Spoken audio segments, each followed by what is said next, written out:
Richard Bland is your founding father's founding father. Richard Bland was arguing against unfair taxation principles coming out of Great Britain 20 years before anyone else. I shouldn't say that. 15 years before anyone else. So Richard Bland was a leader in Virginia well before the American Revolution. And in 1752, a full 23 years before the outbreak of the Revolutionary War, he argues for the colonists in what is called the pistol fee controversy. Now, just to put some perspective on this, this is before the French and Indian War even starts.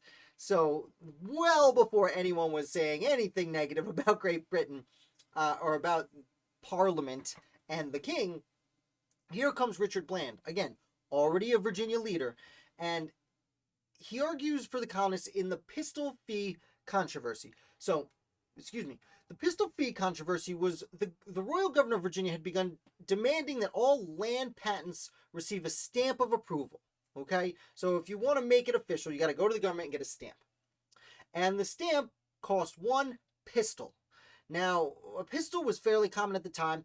It equaled approximately one Spanish gold coin. And at the time, the Spanish dollar was really the dollar. What the world looks at the US dollar as today, at the time, that's what the Spanish dollar was considered in the Western world. It was the staple currency, and most other currencies were to some degree based around it. So one pistol is essentially one Spanish gold coin, and you needed to pay a pistol if you wanted to have a land sale. Now, Bland doesn't actually argue against the idea of having the fee itself. You know, there are licenses even today. If you want to go hunting, you got to get a hunting license. It costs what, like $15? Like, you know, not necessarily breaking the bank. I know not everyone's happy about it, but, you know, we pay for certain licenses, and that was the view at the time. But the problem that Richard Bland had was that the law was passed by the royal governor of Virginia, and not by Virginia's colonial House of Burgesses, which was their colonial assembly. And Bland was under the impression that, well, this law doesn't affect the British Empire. It doesn't affect Parliament or the King. It only affects colonial Virginia. And therefore, you should only have the colonial legislature make this law. And he writes a response. He publishes a pamphlet, and it's his first really popular pamphlet called A Fragment on the Pistol Fee.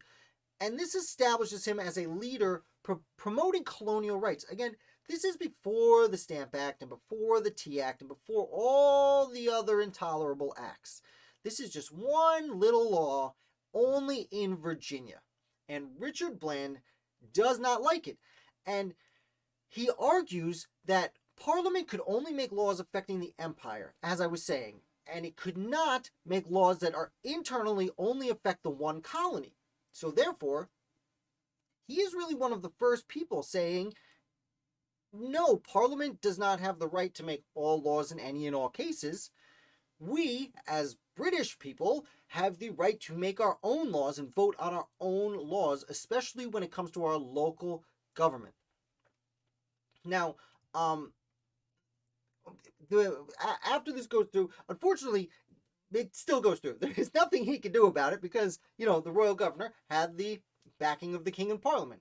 But either way, Richard Bland has set himself up as one of the founders. Again, 1752, like, Thomas Jefferson is still a child. Thomas Jefferson is about 9 years old when this happens. John Adams is a teenager. George Washington, well, he's about 20 years old, but still, like this, and he is a grown man making these decisions and publishing these in the papers and getting people to talk. And as these future founders are growing up in this environment and first learning about politics, Richard Bland is one of the men they are learning from. He is one of them to inspiring them to stand up for their rights as British, not just colonists, but Britons. So a few years later, in 1758, Bland was asked to write the Two Pennies Acts. So we're moving from the pistol fee controversy to what is known as the Parsons Cause. So Bland, as a member of the colonial legislature, writes the Two Penny Acts. And the Two Penny Acts changed how ministers were paid. So ministers at the time were paid in tobacco. Tobacco being a cash crop, being the way most people made their money, the ministers, the preachers in Virginia, were paid in tobacco. Now, there was a year, 1758, where there was a terrible harvest. And they didn't think it was fair to give them this much tobacco because essentially the ministers would be making way more money than they would have had tobacco cost what it should. But because there was a poor harvest, the value of tobacco went way up. So if one piece of tobacco cost you $10 last year, now one piece of tobacco costs you $50. Why are we giving ministers these outrageous raises? Not that ministers don't deserve a raise, but maybe this is a little bit of an extreme raise. And this became known as the Parsons cause, because when word gets back, Richard Bland brings this to the House of Burgesses, and they pass it, and they change these rules.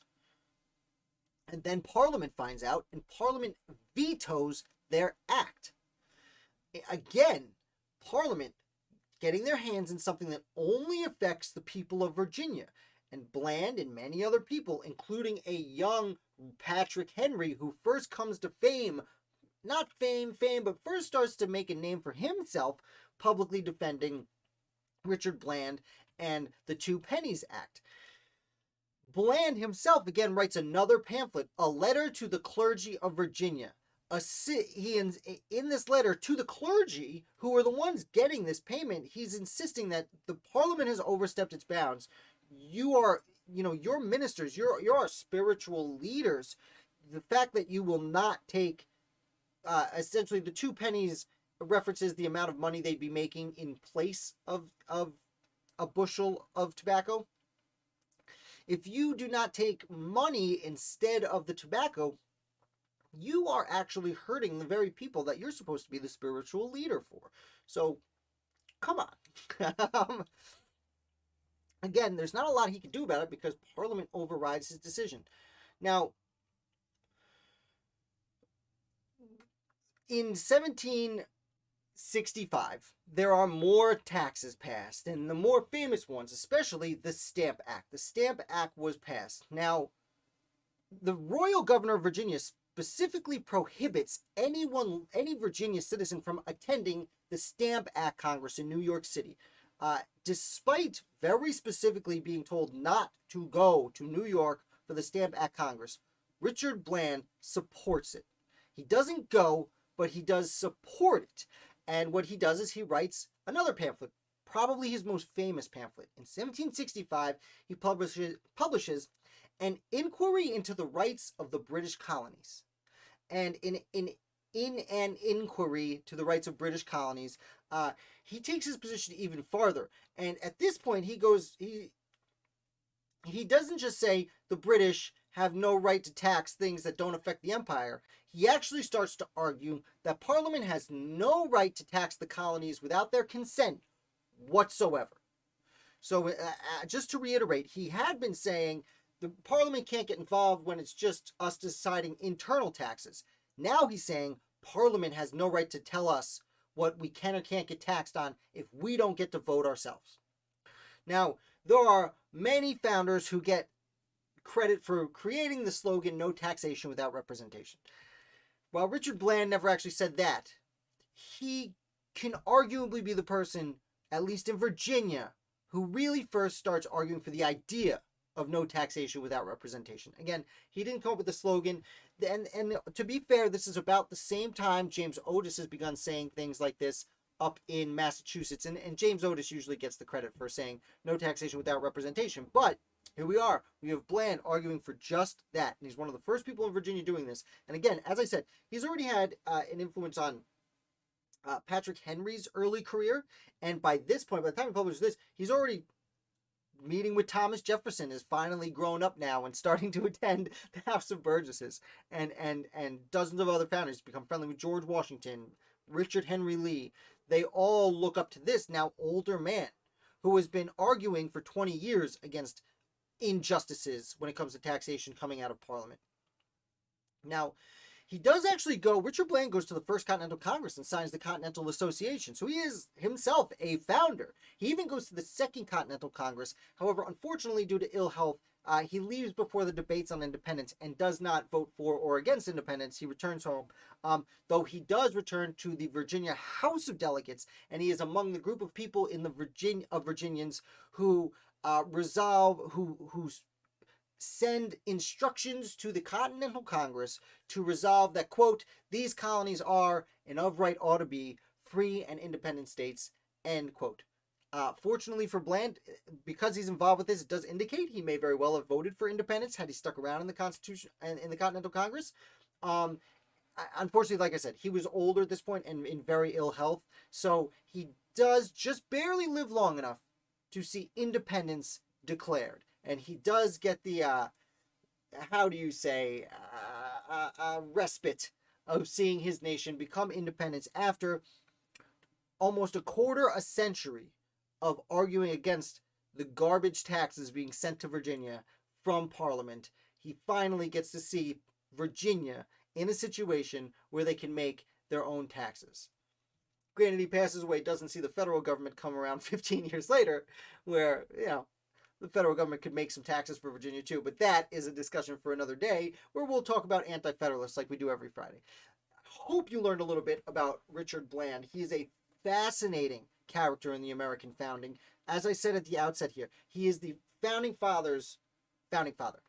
Many of the Virginian founders learned about why they should be unhappy with certain taxes coming from Great Britain from him in the decades leading up to revolution. So that is the story of Richard Bland.